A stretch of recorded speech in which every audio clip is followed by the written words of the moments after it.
Hello, everyone, and happy Elfmas to you.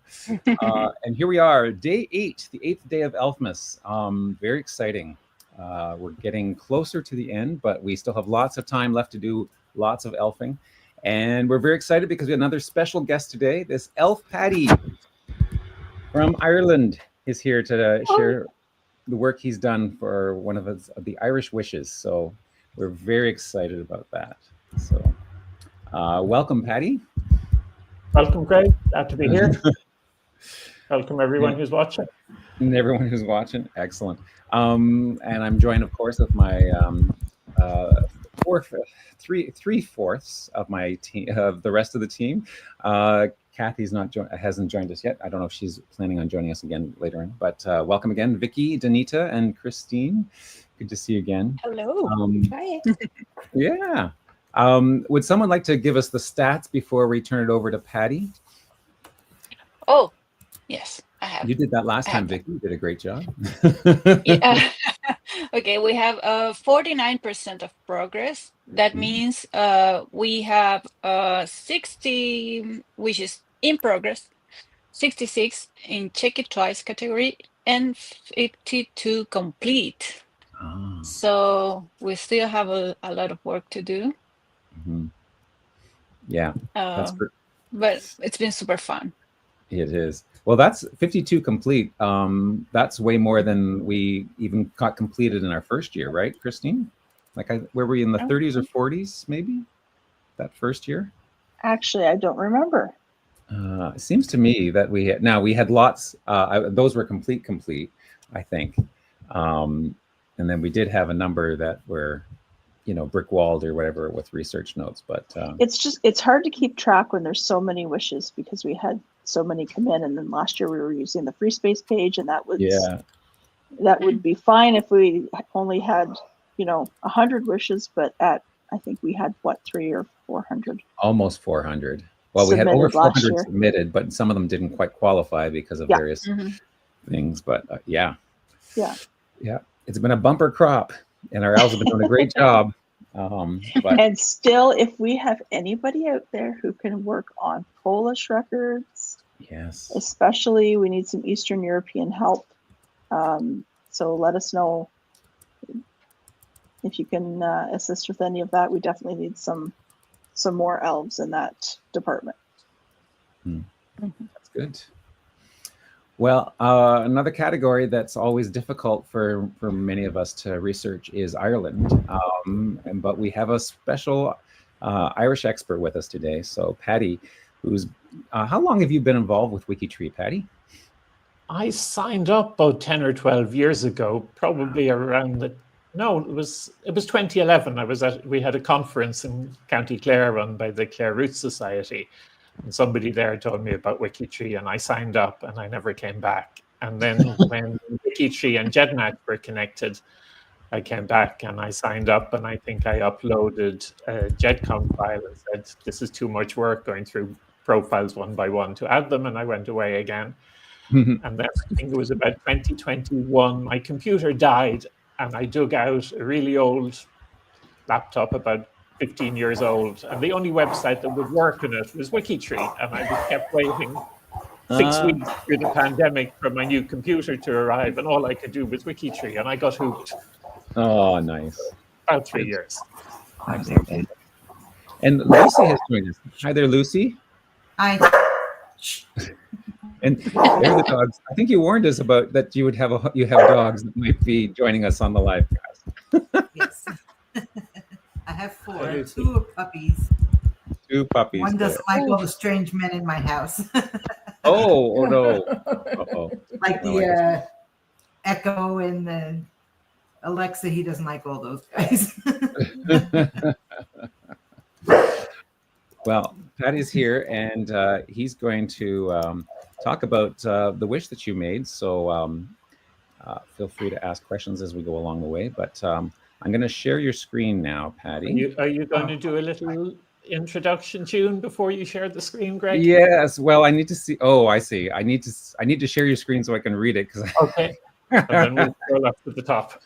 Here we go. So so last year, you may recall that during the 12 days of Elfmas, I started each episode with a little song, a little verse from the 12 days.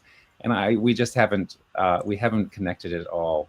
So I haven't done any singing. So Patty thinks that I should rectify that. So he has written not just one, but 5 verses for the 12 days of Elfmas that refer to his quest that he's taken to fulfill this wish. So I will do my best. So this is the 8th day of Elfmas, but I'm going to jump from the 8th down to the 5. On the 8th day of Elfmas, Patty gave to me at least 5 John Hogans, 4 Cork orphans, 3 Denises, 2 Margaret Murphys, and a man with no certificates. So that is intro to, I'm not sure, it sounds like a pretty convoluted story. So take it away, Patty. It's a pretty convoluted story. Lucy submitted this wish on the profiles of John Hogan and what I'm calling his only confirmed wife, who was either Johanna with a H in the end or Johanna with no H on the end, or plain Hannah Vaughan. We can't find their marriage. Lucy's been looking for years. I've been looking for a week. I can't find either a church or a civil marriage record. And the question was John Hogan married more than once? Is this the correct John Hogan and Hannah Vaughan? John had 2 sisters who went to Hoboken in New Jersey, Ellen and Julia. We have Ellen's death certificate, which names her parents as John Hogan and Mary Burke.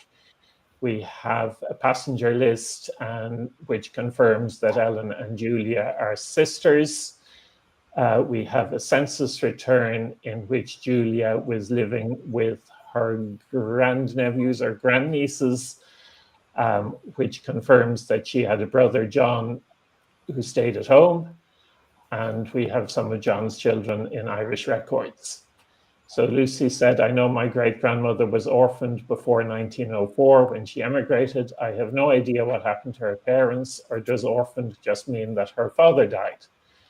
Well, in fact, Lucy already had a link on the mother's biography to her death record in 1888, if I remember correctly.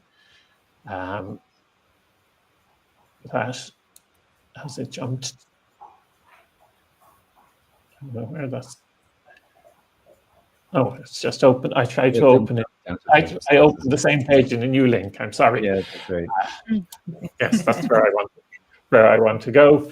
So here on the left is Lucy's profile before I started playing around with it. Lucy's last edited in March. I started on the 22nd of December. And if we scroll down, we'll see Lucy already knew that Hannah died on the 23rd of March, 1888 in Temple Michael, County Cork, Ireland at age 37. So the children could have been described as orphans just because their mother had died.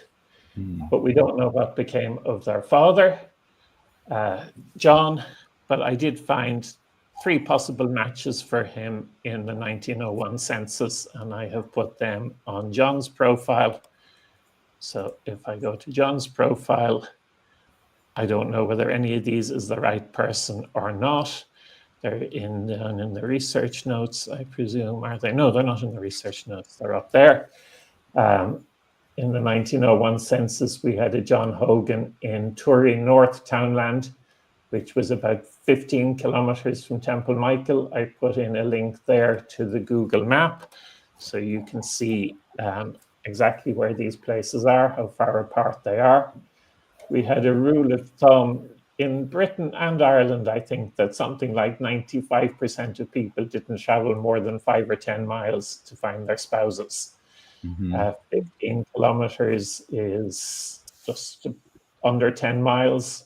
So it's a reasonable distance that people might have traveled in rural Ireland in those days.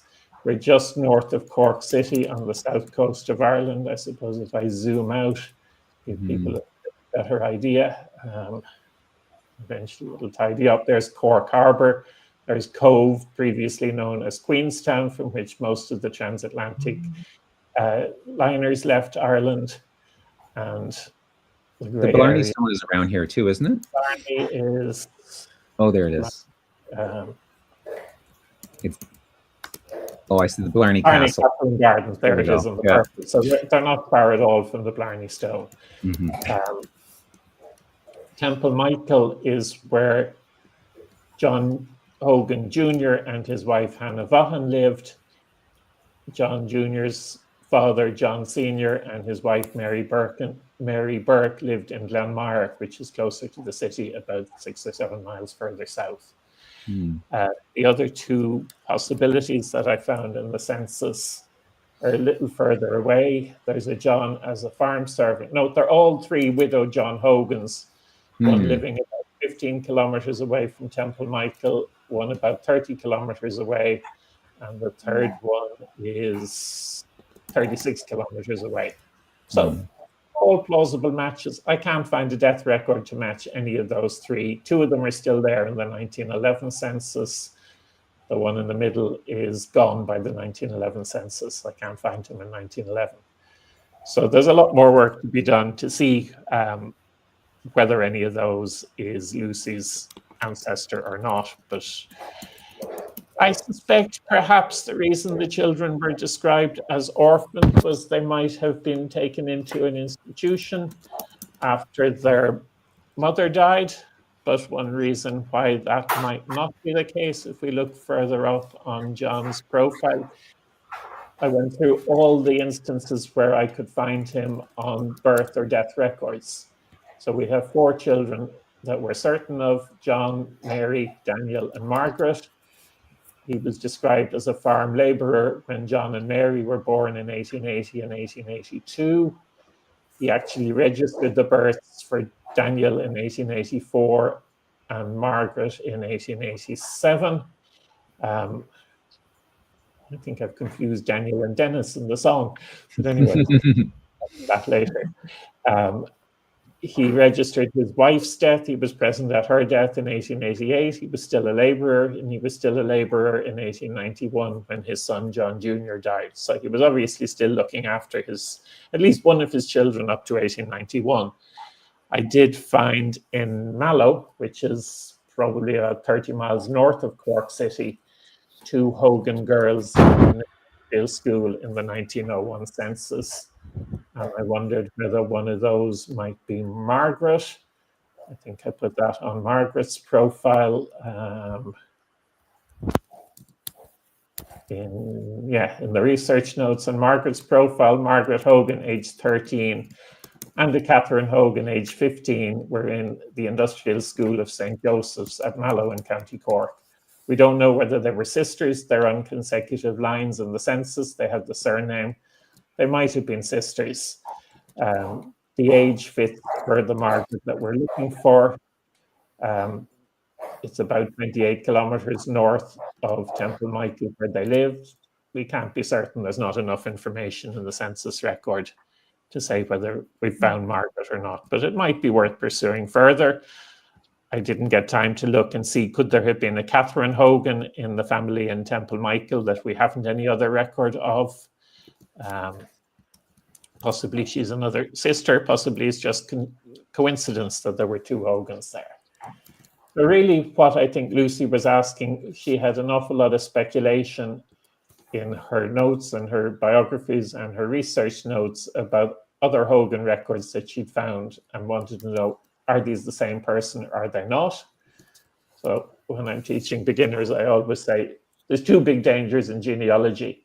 You might assume that you have 2 records referring to different but similarly named individuals, and you might conclude they refer to the same individual, or you might assume that 2 records which really refer to the same individual, but slight differences are 2 different individuals.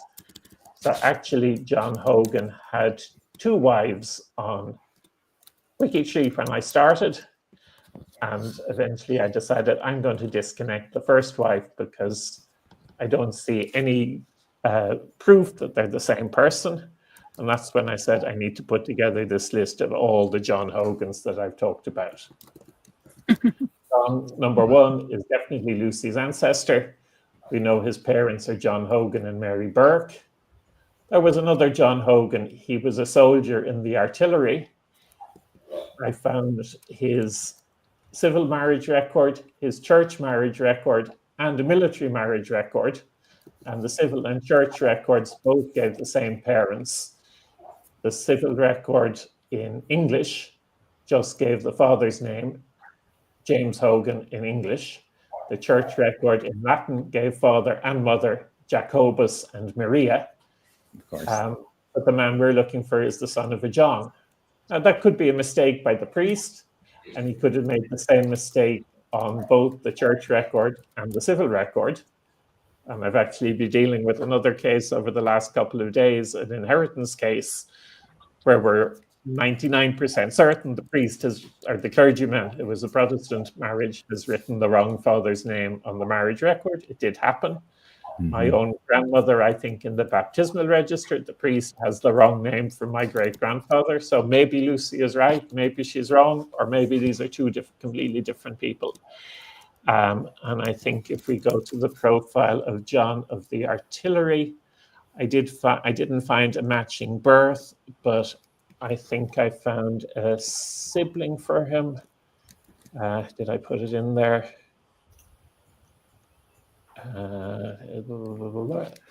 Yes, there was a Honoria Hogan, child of James Hogan and Mary Burke, born in 1861 and baptized in the parish of Ballinahinch and Killascully, which is very near where I'm talking to you from in County Tipperary. And by a remarkable coincidence, I signed up for the RAWC, the Random Acts of WikiTree Kindness Challenge for December. And I was doing some work a couple of weeks ago for your friend Murray Maloney there near you in Canada, Greg. Yes. Yeah. And I discovered he had a Hogan from Ballinahinch in his family. So I was No going through way. my contributions the other day looking for Lucy's Hogans, and there was a John Hogan who didn't make sense. And I scratched my head and I said, they're Murray's Hogans. Murray's Hogan. So maybe Murray is related to this John Hogan who was in the Royal Horse Artillery. So that was the point at which I sent Lucy a very brief email because I didn't know whether she wanted to peak or not before the end of the challenge. And she had on Elizabeth Kenny's profile, she had a note, unsourced family tree handed down to Lucy Salvaggio Diaz. And I said, please, can I see the unsourced family tree? And Lucy came back with her tail between her legs and said, that was a little white lie. There isn't an unsourced family tree. So then I wasn't so unhappy that I had unlinked them. Oh. Then I looked to see, could we find any more children of John Hogan and his Vaughan wife? And I found another John Hogan who was married to Mary Vaughan. And they lived in Temple Michael, which is just the Church of St. Michael, and St. Michael is a very popular saint, and he has a lot of churches dedicated to him. And it turned out this was a different Temple Michael. It was in County Waterford, the next county over. So probably not the same John Hogan, but he could have moved from Temple Michael Parish in County Waterford, maybe 30 or 40 miles to Temple Michael in Cork. Then Lucy's ancestor John had a daughter, Margaret, born the 20th of September 1887. Another of the profiles said there was a Margaret married in the 15th of September 1901. Could she be the same Margaret? Well, she was 5 days short of her 14th birthday if she was. I'm pretty sure it's not the same Margaret. Anyway, her father was a carpenter, not a labourer. I think he's another John Hogan. And I thought I had finally proven that John the artilleryman and John the labourer were two different Johns, because I found John Hogan and Elizabeth Kenny having a child born in Gibraltar in 1882. And I said, that's a place that an artillery soldier could have gone in those days. Then I found a few trees in Ancestry, and I discovered actually there were two different John Hogans married to two different Elizabeth Kennys. I found the second marriage in 1882. Oh my goodness. And then I checked some of the death dates for Hannah Vaughan, Mrs. Hogan, formerly Vaughan, and I found some trees said she died on the 29th of August, 1908. And I said, that doesn't tally. She couldn't die in 1908 if she'd already died in 1888. What we really want for all these people is 2 different dates of death and 2 different dates of birth to distinguish them. So it turns out there is another John Hogan with his wife Hannah living in Kilcully in County Cork, not too far from St. Michael. And they had a son called Daniel. But he was born in 1873, not in 1884. And Lucy or somebody else had speculated that the Daniel who married Margaret Murphy was Hannah Vaughan's son. But it turns out, no, he's the one from Kilcully. And he married Margaret Vaughan on the 23rd of April, 1907. So I looked up that marriage record in the free online Irish civil records. We can talk about them later. And I discovered there were 2 marriages of Daniel Hogan to Margaret Murphy, one on the 23rd of April, one on the 27th of April. Oh, no. And I said, that must be the same marriage registered twice. But when I clicked through, no, they didn't match at all. One was Daniel Francis, and Lucy's Daniel had Francis as a middle name in WikiTree. I had to take that out because the only one with a middle name was the one who married Margaret Murphy, the widow, on the 27th. And his father was a William. At least that one wasn't a John. Then we had, Lucy had also found 2 Hogan sisters farming together in Kildorrery, County Cork, again up in North Cork, quite a distance away from Temple Michael. And I couldn't identify with certainty who their parents were. One of them had a brother, John. I found his marriage in Manhattan. His 3rd marriage, I think that's yet another John. Then the one I haven't added to WikiTree yet, I just ran out of time this afternoon, was another marriage that was mentioned in the research notes. He was a tobacco spinner living in the city. So I think he's different. And then there was another one who died in a lunatic asylum, as they called it at the time, unmarried in 1884. So I don't know, 1 and 2 could be the same person if the priest got the father's name wrong in the marriage records. 1 and 3 could be the same person if he moved. 1 and 4 could be the same person if the daughter married at 13. 1 and 5, I'm pretty sure, are not the same person because they were married to different wives at the same time. 1 and 6 were definitely different people because their wives died 20 years apart. 1 and 7 were definitely different people because number 7 was in Manhattan by 1888. Number 1 was still in Ireland when he registered his child's death in 1891. 1 and 8 are probably different people because the occupation is different and the wife's name is different. 1 and 9 are definitely different because one is married, the other is unmarried. So if I scroll back up, we can just summarize the different lessons. I hope everybody knows that WikiTree has the concepts of unmerged matches and rejected matches. So what I was hoping to do before today, but there's still a lot to be added, is go through all those John Hogans and set each pair as either an unmerged match or a rejected match. The unmerged matches are the ones where we don't have enough evidence yet to say they're definitely the same person or they're definitely different people. The rejected matches are the ones where other people have confused them and we have enough evidence to say they're definitely different people. The other thing that people need to know is that so many Irish records are available free online.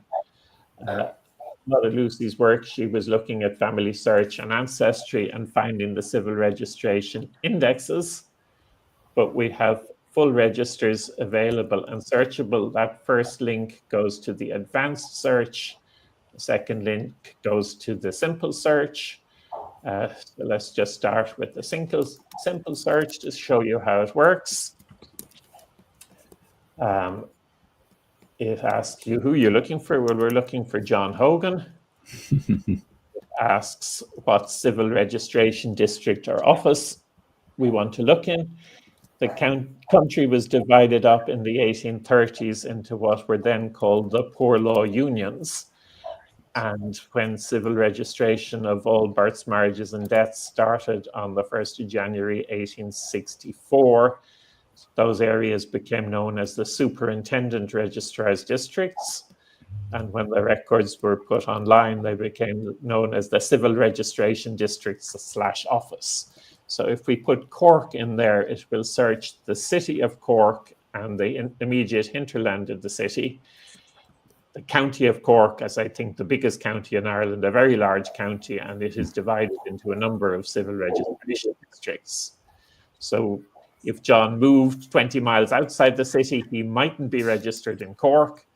And in this case, we're looking for deaths from 1891, I think, when we knew he registered his son's death. And we can search up to 1973. He was surely long dead by 1973 because he was having children in 1880. There's a 50-year cutoff. So early in the new year, we're going to get the 1974 deaths. And we just click the death box and we click search. And it asks us, prove you're not a robot. No, I'm not a robot. Through, and sometimes it asks you something very difficult. And then it asks you to identify yourself. And I just put in my initials because it's not checking any database. You do have to tick the box. And then it will tell us how many John Hogan's deaths were registered in Cork from 1891 to 1973.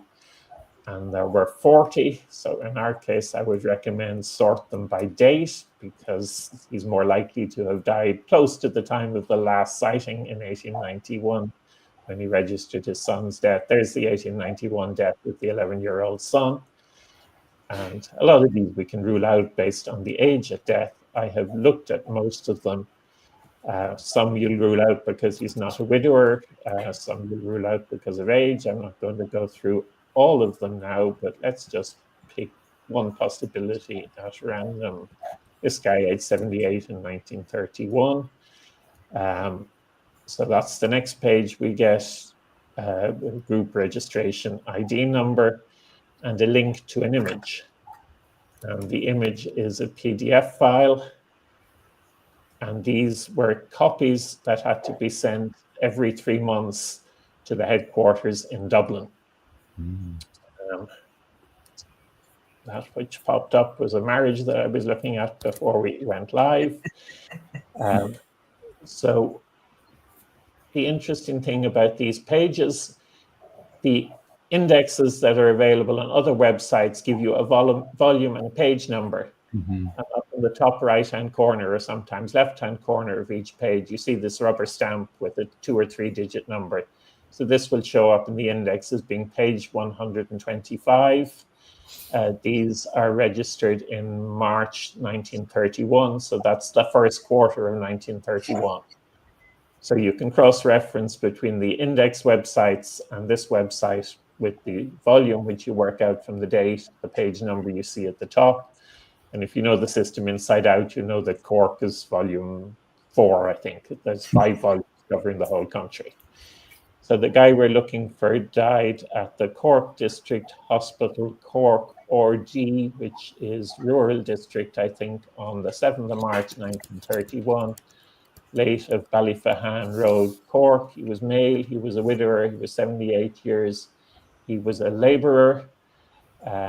He died of something I can't read. 1 year in hospital, certified, is it senility? The handwriting is terrible. But unfortunately, the informant was Helena Lynch, an inmate in the Cork District Hospital. So she was just the matron or something in the hospital. And you see she registered all the deaths on this page, which all took place in the hospital. So we don't have enough information on the death certificate, unfortunately, to tell us whether that's any of the 3 widowed John Hogans from the 1901 census that we're looking for. And we can't be certain that the age is reported correctly.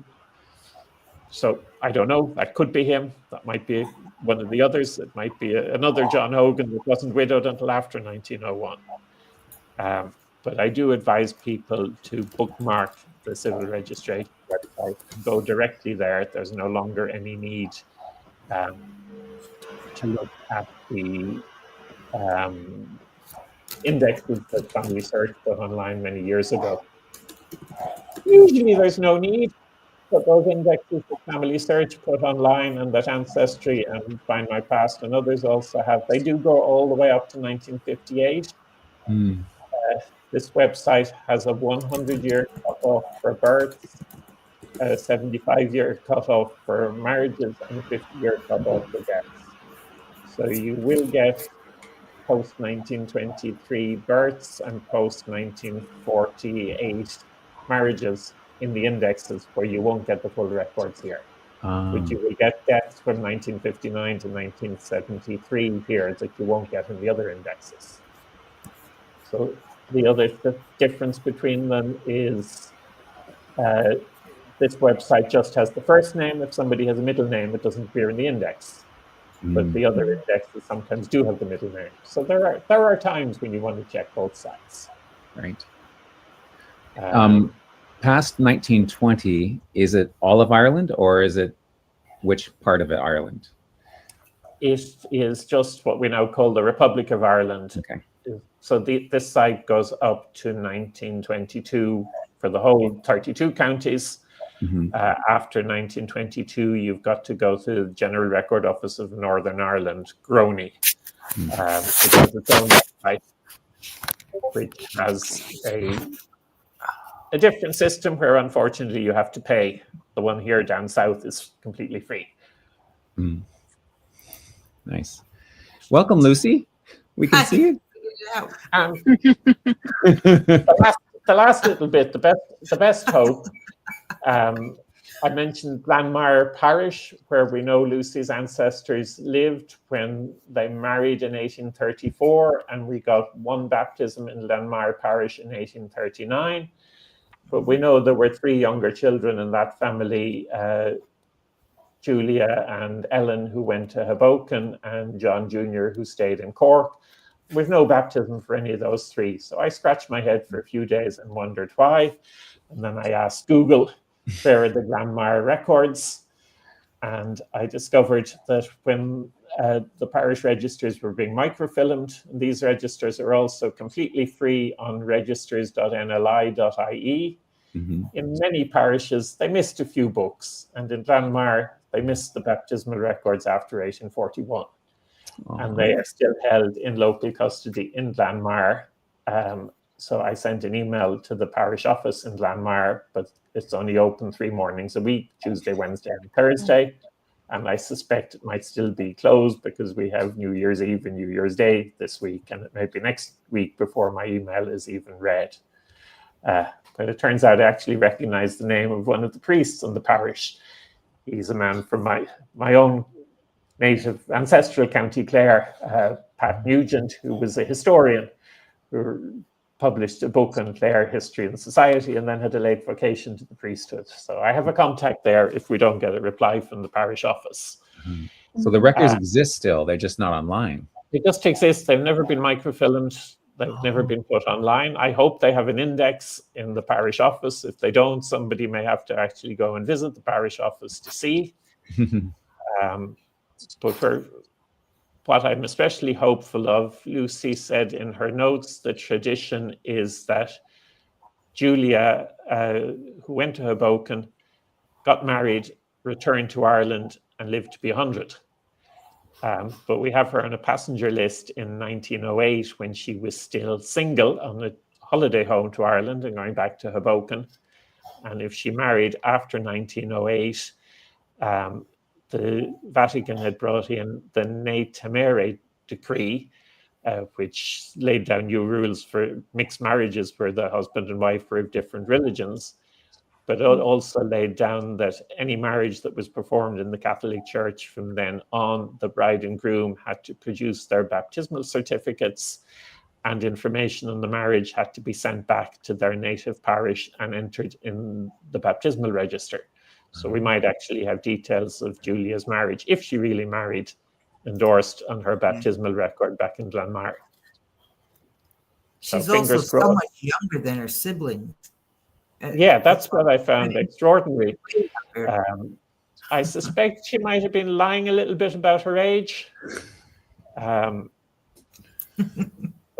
if she was born after 1864, we should have been able to find a civil birth record. Some of her age estimates suggest birth after 1864, but the marriage was 1834. So if you have a teenage bride of 17 or 18, she could still be having children 30 years later at 47 or 48. But unlikely. I suspect Julia was a lot older than she admitted on the passenger lists on the census returns. And of course, the other website that's completely free is the Census of Ireland. Right. So I put in a couple of links there just to tell you how common a name Hogan is. There's 7,330 in the country in 1911, 475 in County Cork. So if I click that one, it will open the census website and it will give you the Hogans in County Cork 10 at a time. You can ask for 100 at a time. You can ask it to show all information, give you these other fields: occupation, religion, literacy, command of the Irish language, relation to head of household, marital status, specified illnesses, and for married women, years married, children born alive, children still living. And you have a search form down at the bottom of every page if you want to do another search. If you want to search on the other fields, you have more search options. You can search on any of the fields there. And that is completely free. And Family Search seems to have copied some of the information, and it's got the places quite wrong in a number of cases. I had to correct a WikiTree profile yesterday where census return was from County Clare in the southwest, and Family Search had mapped it to a townland called Clare up in the northeast in Antrim or Armagh somewhere. So go to the original records on the Irish websites. And if you go to Irish Genealogy, I have all these things bookmarked, but probably under useful links, other sites of interest, or under home. It has a list of all the free websites. National Archives, National Library, Northern Ireland, Church of Ireland, and maybe the home one is the one where it has a search of online records. I think that may go to we'll put in John Hogan here and see does that go to the other sites. But I usually, if I want a census record, I go to the census website. If I want the birth, marriage, death, I go to the birth, marriage, death. Yeah, that one will search all sorts of sites for you. Irish church records, Irish civil records, Irish census records. The 1911 and 1901 census are completely available online. The earlier ones were destroyed in 1922 just at the start of the Irish Civil War, when one side took possession of the Public Record Office and held the records hostage, basically, and said to the other side, you dare not blow us up because you'll destroy 800 years of Irish history. And unfortunately, they were blown up and we lost 4 censuses. But there were surviving fragments. There was a very successful fireproof barrier between the reading room and the archive in the building, which prevented the fire from spreading. It was intended to stop a fire in the reading room from spreading into the archive, but it stopped the fire in the archive from getting out into the reading room. So any records that readers had been consulting when the military took over, they were saved because they were on the right side of the fireproof barrier, but the vast majority were lost. Wow. We have a question from Amanda. She says she'd love a list of the districts in which county they belong to. So when you were doing your example of searching, now you put in Cork because it was right in the city of Cork, right? It was within the hinterland of the city. In the hinterland, I have maps here. I think I have a Poor Law Union map. So those are the Poor Law Unions, or the civil registration districts that were used for births, marriages, and deaths after 1864.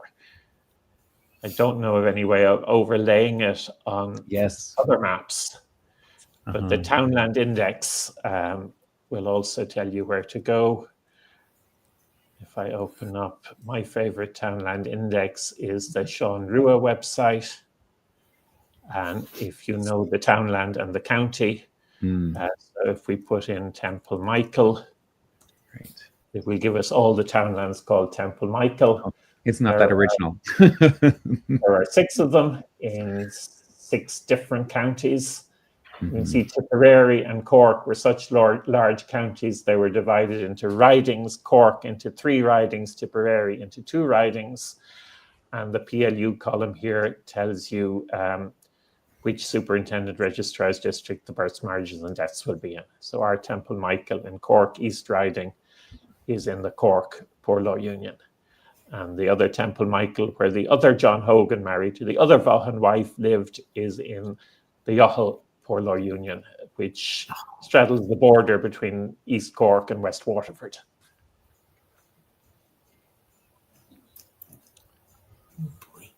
Very cool. I'm not seeing any of the text. I'm still sharing my screen, obviously. You're still sharing the Townland database right now. Yeah, I'm not seeing. If I go back to StreamYard, I'll be sharing the StreamYard screen. Yeah, that's right.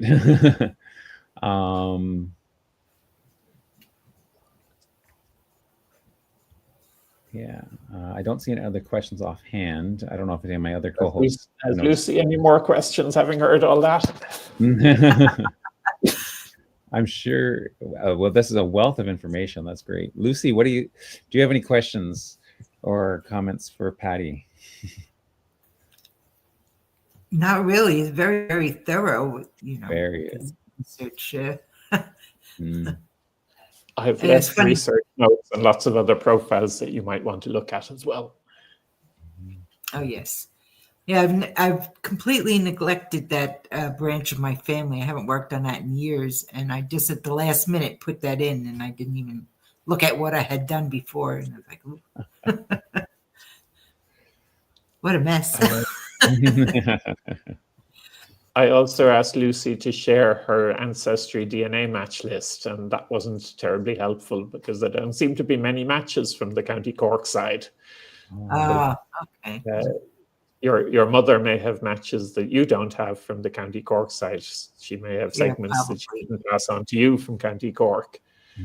But there is one first cousin to your mother's there from the Cork side, and she has different parents for Hannah Vaughan. I couldn't figure out where she my got sister those. has different parents also. She's using, but I don't know. Yeah, my sister has Timothy Vaughan or somebody as parent. Yeah, it is a real puzzle to me how we can find neither a church record nor a civil record of a marriage that seems to have taken place in the late 1870s. And even though the Glanmire baptism records are not online, the marriage records for 1871 to 1881 are online, and that's where I would have expected to find the marriage. And she was originally from Passage East, I think, and those marriage records are online, and it doesn't seem to be there either. So whether they married overseas and came back to Ireland, I don't know. It is still possible that he's the same person as John Hogan, the artillery gunner. But you would expect that he'd be down as a former soldier or a pensioner or a gunner or something on either some of his child's birth records or other records if it was the same guy. And there's no death record for Elizabeth Kenny. That he was. No, I didn't find that one. I found a couple of other children for her. There was one baptized in Newbridge, which is right near the Curragh camp, which is one of the biggest, probably the biggest army camp in the country. And somebody's tree says there was a daughter, Bridget, in 1878. I couldn't find any record of her, but I did find 2 children of John Hogan and Elizabeth Kenny. And I think I made profiles for them. Yeah. Yeah, I just don't think John Hogan lived very long because his daughter, that's my great-grandmother, she died in 1925. And you think there would have been some mention of him somewhere if he was still alive at that time. Yeah, and of course he could have remarried after Hannah Vaughan died in 1888. Yeah. She was supposed to have been taken care of by a family friend. And that made me think maybe Julia is a cousin and not a sister, but I don't know. But I think they said she's a sister in the records. It's pretty clear from the passenger record and the census return that she was a sister. She's a sister. And she emigrated before her, so who was taking care of her while she was emigrated? So somebody else was, I don't know who was taking care of her. Well, Julia was the aunt of the girl who'd lost her mother, wasn't she? Right. Yeah. Yeah. So, and I think you had a different year of immigration for Julia, had you? Right. Yeah. On the record, let me go back and find Julia here. On Hogan's sister Julia, not who we're looking for.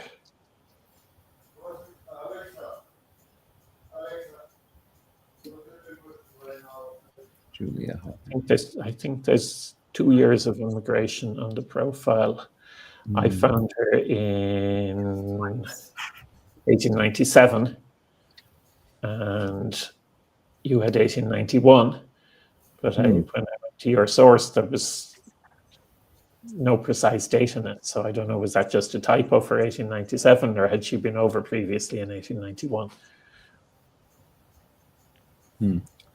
So in 1897, her niece, Mary, would have been what age? 15. So 15 was too young to be out on her own. I'm sure there was some family member looking after her. So I should have taken out the middle name Francis there as well. I don't think that Daniel had Francis as a middle name. My youngest is a Daniel Francis. It's a nice combo.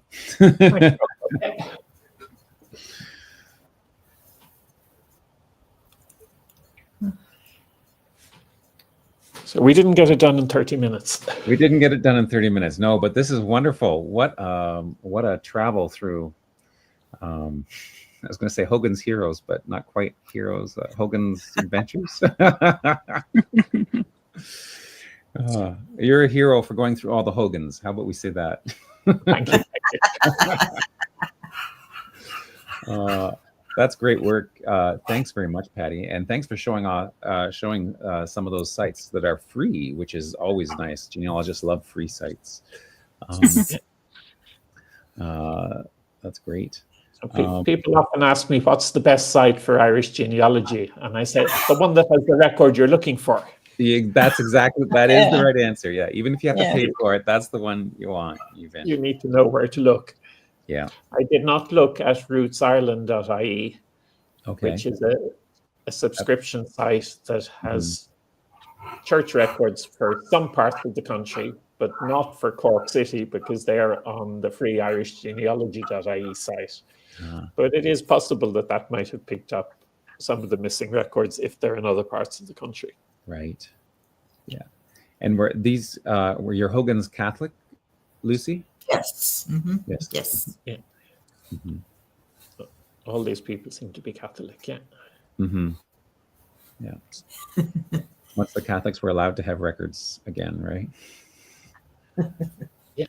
And I guess the other possibility, sometimes people put back the O Hogan. O Hogan. I was going to look at how many O Hogans there were in the census, for example. But it wasn't terribly common. So we look for O Hogans in Cork in 1911. And there's none. In the whole country in 1911.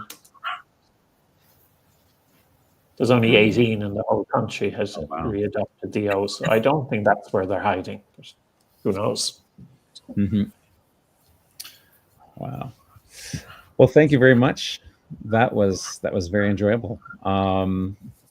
do any of my other co-hosts have any questions for Patty or Lucy, or things that we should pass on to our viewers?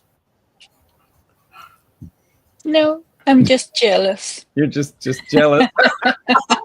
I need a Patty for me. Yes. Well, there's still a few days. Maybe Patty will get back to your wish. Oh, Still a few days left. Yeah. There's a few days left, so that could happen. those fingers. It could happen. I have a great grandmother called Catherine Parker.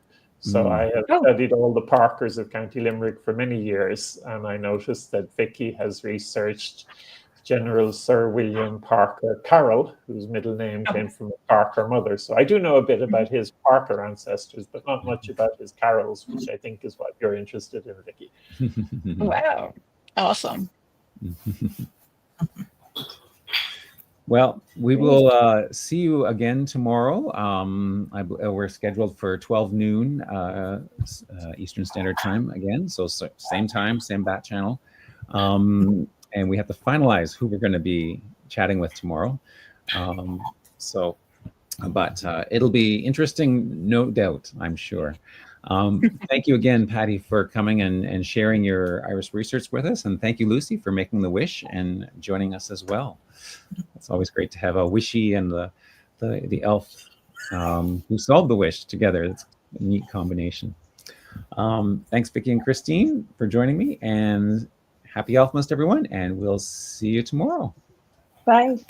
Bye. Thank you. Bye. Bye.